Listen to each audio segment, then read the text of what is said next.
Hello everyone, welcome to discuss point. इस video में हम सॉल्व करेंगे एसएसटी यूनिवर्सिटी बीएड एंट्रेंस 2022 के हिंदी लैंग्वेज का पेपर। ठीक है, चलिए क्वेश्चन शुरू करते हैं। क्वेश्चन में फर्स्ट है, निम्न में से राजेंद्र यादव का उपन्यास है। इनमें से राजेंद्र यादव का उपन्यास आपको बताना है। तो इसका राइट आंसर है ऑप्शन ए, सारा आकाश। नेक्स्ट क्वेश्चन है, रानी केतकी की कहानी के रचनाकार हैं। आपको रानी केतकी के कहानी के रचनाकार बताना है। तो इसका जो राइट आंसर है वो है ईशा अल्लाह खां। ऑप्शन सी राइट आंसर है। नेक्स्ट क्वेश्चन है, उत्साह किस रस का स्थायी भाव है। तो उत्साह जिस रस का स्थायी भाव है उसको हम बोलते हैं वीर रस। तो ऑप्शन ए राइट आंसर है। नेक्स्ट क्वेश्चन, अभी अभी राधा सो गई, इस वाक्य में कौन सा भूतकाल है। तो अभी अभी राधा सो गई में कौन सा टाइप का भूतकाल है वो आपको बताना है। तो जैसा ये कह रहा है कि अभी अभी राधा सो गई, तो ऐसा भूतकाल जो मतलब जिसमें कोई चीज़ जस्ट अभी कंप्लीट हुई हो, पूरी हो गई हो, तो ऐसे हम भूतकाल को आसन्न भूतकाल कहते हैं। ठीक है, तो ऑप्शन बी इसका राइट आंसर है। नेक्स्ट क्वेश्चन है, सकर्मक क्रिया वाले शब्द को छांटिए। तो इसका राइट आंसर है वह पानी भर रहा है। Option C. अगला क्वेश्चन है, निम्नलिखित में से किस वाक्य में प्रविशेषण का प्रयोग किया गया है। तो प्रविशेषण ऐसे शब्द होते हैं जो कि विशेषण की भी विशेषता बताते हैं। जैसे कि क्वेश्चन ऑप्शन ए है, कृष्ण बहुत सुंदर है। इसमें सुंदर होना क्या है, इसकी विशेषता है कि कृष्ण सुंदर है, लेकिन वो बहुत सुंदर है, उसने सुंदर की भी विशेषता बता दी कि वो बहुत सुंदर है। तो इसमें बहुत क्या है, इसमें प्रविशेषण है। ठीक है, तो ऑप्शन ए इसका राइट आंसर है।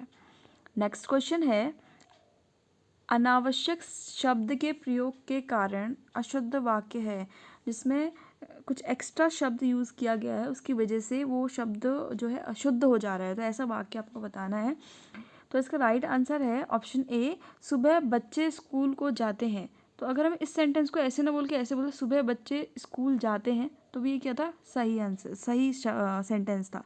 तो इसमें को जो है वो एक्स्ट्रा लगाया, तो इसका राइट आंसर है ऑप्शन ए, ये गलत है। ठीक है, क्रिया से निर्मित भाववाचक संज्ञा है। तो ऐसी भाववाचक संज्ञा बतानी है जो क्रिया से मिलके बनी हुई है। तो इसका राइट आंसर है सजावट। क्यों? क्योंकि क्या है, सजावट किससे मिलके बनी, इसमें क्रिया क्या है, सजना। सजना क्या है, क्रिया है। ठीक है, उससे क्या करी आपने, संज्ञा बना दी सजावट। तो ऑप्शन, तो ये क्या है, सजावट जो है क्रिया से मिलके बना हुआ एक शब्द है। तो ऑप्शन बी इसका राइट आंसर है। अगला क्वेश्चन है, जहाँ किसी वस्तु का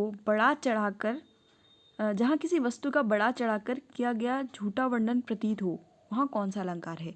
जहाँ पर भी किसी वस्तु का बड़ा चढ़ाकर आपने वर्णन किया है तो उसको तो अतिशयोक्ति अलंकार कहते हैं, लेकिन यहाँ पे इसने पूछा है कि झूठा वर्णन किया है। ठीक है, तो वहाँ पे जो अलंकार होता है वो होता है अत्युक्ति अलंकार। तो ऑप्शन सी क्या है, इसका राइट आंसर है। अगला सवाल है, जड़ खोदना मुहावरे का सही अर्थ क्या है। तो जड़ खोदना मुहावरे का सही अर्थ है समूल नष्ट करना। ऑप्शन सी करेक्ट है। अगला सवाल है, जंगल में मोर नाचा किसने देखा, कहावत का सही अर्थ है। तो इसका सही अर्थ है, ऐसे स्थान पर गुण का प्रदर्शन ना करे जहां कद्र ना हो। तो ऑप्शन डी इसका राइट आंसर है। अगला सवाल है, निम्नलिखित में से मुहावरा है। इनमें से जैसे आप भला तो जग भला, ईंट से ईंट बजाना, ऊंट के मुंह में जीरा, या फिर चोरी का धन मोरी में। तो आपको बताना है कि इनमें से मुहावरा कौन है। तो इसका राइट आंसर है ऑप्शन बी, ईंट से ईंट बजाना क्या है, एक मुहावरा है। अगला सवाल है, निम्नलिखित में से कहावत है, इनमें से कहावत कौन सी है। तो इसका राइट आंसर है आधा तीतर आधा बटेर, ये क्या है, कहावत है। ऑप्शन सी करेक्ट है। अगला सवाल, शब्द चयन संबंधी शुद्ध वाक्य है। आपको शुद्ध वाक्य बताना है इसमें से। ऑप्शन फर्स्ट है, बेटों में युद्ध हो गया। तो बेटों में युद्ध तो नहीं होता ना, कि बेटे तलवार वलवार लेके पहुंच जाते हैं, बेटे लड़ाई करते हैं, युद्ध नहीं करते। तो ये शब्द यहाँ पे गलत है, तो ये गलत सेंटेंस है। ठीक है, अगला है, लोग बड़ी संख्या में जमा हो गए, ये एक सही आंसर है। ठीक है, तो इसका ऑप्शन क्या है, बी करेक्ट आंसर है। अगला ऑप्शन क्या है, मकान गिर जाने का संदेह है। मकान गिरता नहीं, मकान ढह जाता है। ठीक है, तो ये भी गलत आंसर ऑप्शन है। नेक्स्ट है, पृथ्वी का रूप गोल है। पृथ्वी का रूप नहीं, आकार गोल होता है। तो ये भी गलत, तो राइट आंसर ऑप्शन बी है। नेक्स्ट क्वेश्चन है शुद्ध वाक्य का चयन कीजिए, इसमें से आपको शुद्ध वाक्य बताना है। तो इसका जो करेक्ट आंसर है वो ऑप्शन डी, बादाम खाओ स्वस्थ रहो। ये क्या है, एक शुद्ध वाक्य है। अगला क्वेश्चन है इनमें से शब्दालंकार है उपमा, उत्प्रेक्षा, वक्रोक्ति, अतियुक्ति। तो इसमें से जो उपमा, उत्प्रेक्षा और अतियुक्ति है ये अर्थालंकार हैं, ठीक है। और इसमें से जो शब्दालंकार है वो है वक्रोक्ति अलंकार। तो ऑप्शन सी इसका राइट आंसर है। नेक्स्ट क्वेश्चन है इनमें से मात्रिक छंद है, मात्रिक छंद बताना है आपको कौन सा है। तो इसका राइट आंसर है उल्लाला, ऑप्शन बी करेक्ट आंसर है। अगला क्वेश्चन है अतिथि की सेवा करने वाला जो होता है उसको हम क्या बोलते हैं। तो इसका राइट आंसर है अतिथेयी। जो अतिथि की सेवा करता है उसे बोलते हैं अतिथेयी। तो राइट आंसर है ऑप्शन ए। अगला सवाल प्रकाश शब्द के लिए सही वाक्यांश है। तो प्रकाश का मतलब क्या होता है। प्रकाश का मतलब होता है ऐसी चीज़ जो प्रकाश में लाने योग्य है। तो ऑप्शन बी इसका राइट आंसर है, प्रकाश में लाने योग्य। अगला क्वेश्चन है निम्नलिखित में से किस पद में बहुव्रीहि समास है। बहुव्रीहि समास क्या होता है कि आप उसमें दो पद होते हैं लेकिन क्या होता है कि आपको जो उनसे जो एक शब्द बनता है वो किसी तीसरे चीज़ के लिए यूज़ किया जाता है। जैसे कि आप समझ सकते हो जैसे आप दशानन जैसे एक शब्द लेते हैं हम, दशानन, दशानन, ठीक है। तो ये क्या है जिसके 10 आनन हो, मतलब जिसके 10 सिर हो।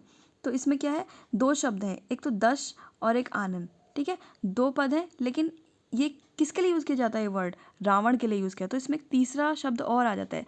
तो ऐसा जो समास होता है वो बहुव्रीहि समास होता है, ठीक है। तो ऑप्शन चेक करते हैं रोगग्रस्त, ये बहुव्रीहि समास नहीं है क्योंकि इसमें क्या है रोग से ग्रस्त। तो ये तत्पुरुष समास है, ये गलत ऑप्शन है।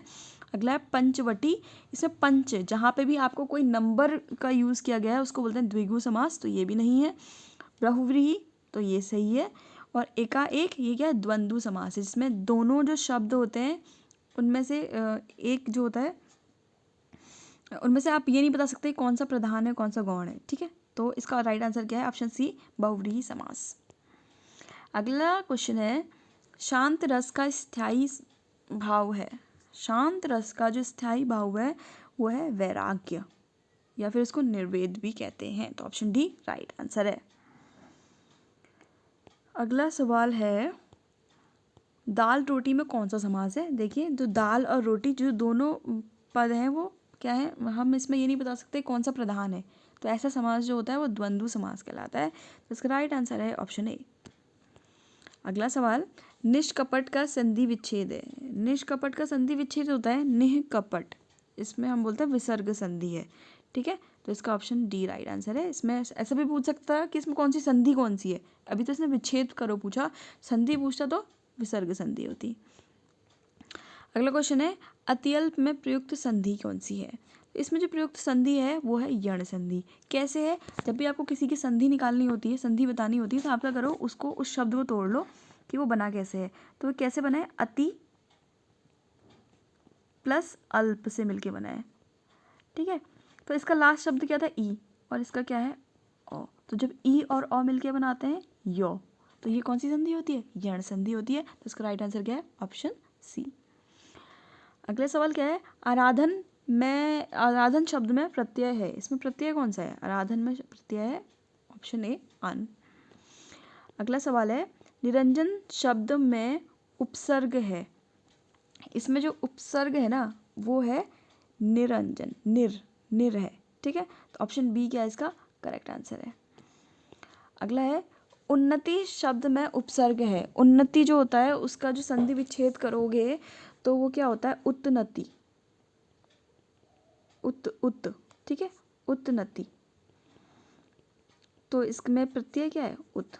तो राइट आंसर क्या हो गया, ऑप्शन सी। अगला क्वेश्चन है क्वेश्चन नंबर 28 तद्भव शब्द का चयन कीजिए। दो टाइप के शब्द होते हैं, एक तत्सम एक होता है तद्भव। तत्सम शब्द क्या होते हैं, ऐसे शब्द जो संस्कृत में जैसे यूज़ किए जाते हैं हिंदी में भी वैसे ही यूज़ किए जाते हैं, तो उनको तत्सम बोलते हैं। तद्भव क्या होता है, जो हिंदी में आके उनका रूप बदल जाता है। तो चेक करते हैं कौन सा इसमें तद्भव है। वात तो तत्सम है, ठीक है। फूल को हम संस्कृत में कैसे यूज़ करते हैं, पुष्प यूज़ करते हैं। तो ये क्या है तद्भव शब्द है। तो इसका राइट आंसर ऑप्शन बी हो गया। अगला क्वेश्चन है तत्सम शब्द, अब इसमें तत्सम शब्द बताना है जो संस्कृत में जैसे यूज़ किया जाता है। तो इसका राइट आंसर है हीरक। ठीक है। हीरक जो है संस्कृत में तत्सम की तरह ही हीरक में संस्कृत में तत्सम जो हीरक शब्द है वो संस्कृत में हीरक ही यूज़ किया जाता है। अगला सवाल है, सुमित्रा नंदन पंत जी की कृति नहीं है वीणा, ग्रंथि, पल्लव, अनामिका। तो इसका राइट आंसर है अनामिका, जो कि यहाँ पे लिखा हुआ है सूर्यकांत त्रिपाठी की एक कृति है। ऑप्शन डी करेक्ट आंसर है। अगला क्वेश्चन है, विनय पत्रिका के रचनाकार कौन है? बहुत ही इंपॉर्टेंट क्वेश्चन है। विनय पत्रिका के रचनाकार कौन है? यह है Tulsidas ji. Option C correct answer. Ayodhya Singh Upadhyay Hariaudh की रचना नहीं है, इनमें से बताना है कि इनकी रचना नहीं है, तो इसका राइट आंसर है मृत्युंजय। Option D. श्रद्धा भक्ति निबंध के लेखक हैं, ये इनके लेखक कौन है? इनके लेखक हैं रामचंद्र शुक्ल। ये आपको याद करना पड़ेगा। अगला क्वेश्चन है क्वेश्चन नंबर 34, कवि वचन सुधा पत्रिका का प्रकाशन किस वर्ष से प्रारंभ हुआ था? तो इसका राइट आंसर है ऑप्शन बी 1868 ईस्वी से शुरू हुआ था। अगला सवाल है, सही वर्तनी वाले शब्द का चयन कीजिए। तो इसका जो राइट आंसर है वो है बाहिर द्वंद्व। इसमें कनिष्ठ, ये ऑप्शन एक गलत है क्योंकि कनिष्ठ होता है, ठ होता है, निष्कपट नहीं होता है। इसमें निस्सौ ये वाला सौ यूज़ करते हैं, ठीक है। अभी ऊपर ये शब्द लिखा भी था। अध्यात्म में क्या गलती है? अध्यात्म में अ यूज़ करते हैं, अध्यात्म होता है।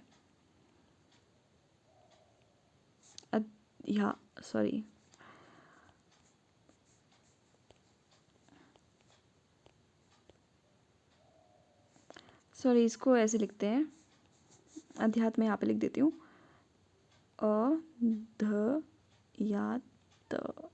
अध्यात्म ऐसे लिखते हैं, ठीक है। तो इसका राइट आंसर क्या है? ऑप्शन सी करेक्ट है, बाहिर द्वंद्व। नेक्स्ट क्वेश्चन है, उदात्त शब्द का विलोम है। तो उदात्त शब्द का विलोम ये तो सबको ही पता है, अनुदात है। ऑप्शन बी राइट आंसर है। अगला सवाल है, मिश्रा शब्द का पर्यायवाची है। तो मिश्रा शब्द का मतलब होता है असत्य, तो ऑप्शन डी इसका राइट आंसर है। अगला है, कमल शब्द का पर्यायवाची नहीं है। तो जो कमल शब्द का पर्यायवाची नहीं है, इसका राइट आंसर है ऑप्शन ए अम्बुद। अगला क्वेश्चन है, घोटाला शब्द है। तो घोटाला शब्द है देशज शब्द है, ठीक है। ऑप्शन सी राइट आंसर है। मेवाती का संबंध किस वर्ग की भाषा से है? मेवाती का संबंध जो है वो तो सबको पता ही है, राजस्थानी से है, तो ऑप्शन डी करेक्ट आंसर है। अध्यापक पूर्ण सिंह का निबंध नहीं है। अध्यापक पूर्ण सिंह का निबंध कौन सा नहीं है? तो इसका राइट आंसर है कछुआ धर्म। ऑप्शन बी करेक्ट है। हिंदी के रीति ग्रंथकार कवि नहीं है, इनमें से कौन से नहीं है हिंदी के रीताकार ग्रंथ कवि? देव, वृंद, मतीराम, भूषण। तो इसका राइट आंसर है ऑप्शन बी वृंद। अगला सवाल है, निर्गुण काव्यधारा के प्रेममार्गी शाखा के कवि हैं। निर्गुण काव्यधारा के प्रेममार्गी शाखा पूछा है, तो इसका राइट आंसर है मलिक मोहम्मद जायसी हैं प्रेममार्गी शाखा के कवि। और इन्होंने ही क्या लिखी है? पद्मावत लिखी है, पद्मावत लिखी है, ठीक है। तो ऐसे भी क्वेश्चन पूछता है, भी इम्पोर्टेंट क्वेश्चन है कि पद्मावत की रचना किसने करी है? तो वो है Malik Mohammad Jayasi. Option C correct answer. अगला क्वेश्चन है, निम्न में से पुर्तगाली भाषा से आगत शब्द है तौलिया, ट्रेन, कारतूस या लॉटरी। तो इसका राइट आंसर है तौलिया। ऑप्शन ए करेक्ट है। अगला सवाल है, निम्नलिखित में से शुद्ध वर्तनी वाला शब्द बताइए। इसका राइट आंसर है 29। इसमें जैसे कि आप देख रहे हैं 11 नहीं होता है, 11 होता है, यहाँ पे लिखा भी हुआ भी है 11 होता है। 71 नहीं होता है, 71 होता है। और 81 नहीं होता है, 81 होता है, ठीक है। तो उसमें जो सबसे सही जो लिखा है वो है 29, तो ऑप्शन डी करेक्ट आंसर है। अगला क्वेश्चन है, मानक वर्तनी के अंतर्गत किस शब्द का प्रयोग ग्राह्य है। ये क्वेश्चन जो है इसका राइट आंसर मुझे भी नहीं पता क्या है, अगर आपको पता है तो आप प्लीज़ कमेंट में बताइए। अगला क्वेश्चन की तरफ चलते हैं हम। यह चिन्ह है, यह कौन सा चिन्ह है? ये चिन्ह है, कौन सा है ये चिन्ह? ये चिन्ह अर्धविराम है, तो ऑप्शन डी इसका राइट आंसर है, ठीक है। अल्प विराम क्या होता है? अल्प विराम कॉमा होता है, अर्धविराम ये होता है जो, ठीक है, जो दिया है। उसके बाद क्या है? पूर्ण विराम, तो ये होता है। अगला क्वेश्चन है, विराम में मुझे डाउट है, ठीक है। अगला क्वेश्चन है, केंद्रीय हिंदी निदेशालय ने हिंदी वर्णमाला में मानक व्यंजनों की संख्या मानी है। ये इंपॉर्टेंट क्वेश्चन है। वो अभी इसने क्या बोला है कि व्यंजनों की संख्या पूछी है, वो आपसे स्वरों की संख्या भी पूछ सकता है। तो इसका अगर व्यंजन की बात करते हैं तो व्यंजन है 35 और स्वर कितने हैं, स्वर कितने 11 हैं, ठीक है। ये इंपॉर्टेंट क्वेश्चन है, इसको याद कर लीजिए, ये आगे भी आ सकता है। अगला क्वेश्चन है, देवनागरी लिपि का विकास किस लिपि से हुआ है। ये भी जो है एक इम्पॉर्टेंट क्वेश्चन है, ठीक है। तो इसका आंसर है ब्राह्मी लिपि से हुआ है। तो 49 का आंसर क्या है, सी। ओके, अगला क्वेश्चन है, लास्ट क्वेश्चन है, भारत के संविधान में हिंदी को राजभाषा किस अनुच्छेद में कहा गया है। ये भी एक मोस्ट इंपॉर्टेंट क्वेश्चन है। ये ना सिर्फ एसएसजी में आया है बल्कि कुमाऊं यूनिवर्सिटी में भी इस साल ही आया है। तो इसका राइट आंसर है 343 और ये बहुत इंपॉर्टेंट क्वेश्चन है, ठीक है। तो इसी के साथ हमारा वीडियो ख़त्म होता है। अगर आपको हमारा वीडियो पसंद आए तो लाइक, शेयर और सब्सक्राइब करें। Thank you.